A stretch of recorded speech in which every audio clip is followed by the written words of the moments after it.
The TSA Federal Director of Security tells me that when it comes to employees here, they are maxed out. He says they have hired every single TSA worker that Congress will let them. So he says what you can do if you want to get through security as fast as possible, sign up for this.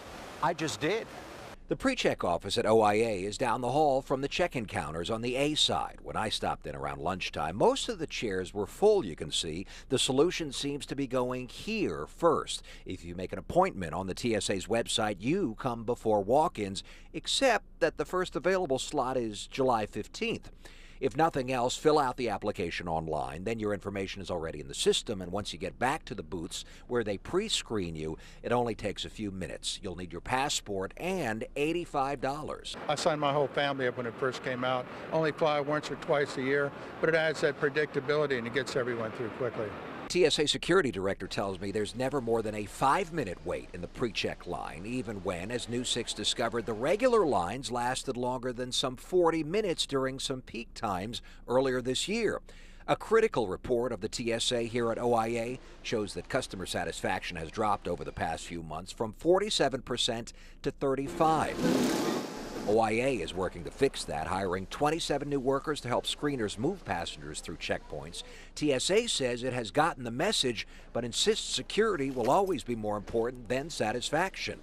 As for pre-check, the biggest wait time you'll see isn't in these lines, it's when you apply, says the director. It took me about an hour to get through the process. Not everyone will be approved for pre-check. If you are, it takes about a month from when you apply. And moms, dads, this is for you.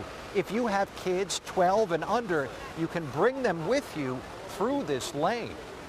At Orlando International, Eric Von Enken, News 6.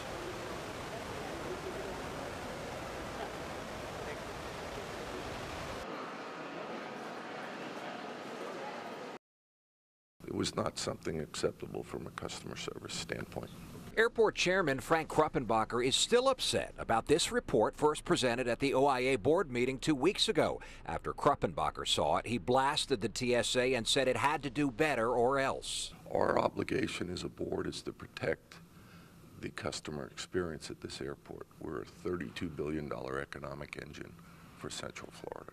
The report, exclusively obtained by News 6, is an independent review of TSA security lines, wait times, and customer satisfaction. All three had gotten worse over the past few months. This graph shows how some days wait times were more than 40 minutes, and 33% of all passengers surveyed are dissatisfied with wait times, up from 22% earlier this year. Satisfaction slipped from 47% to just 35%.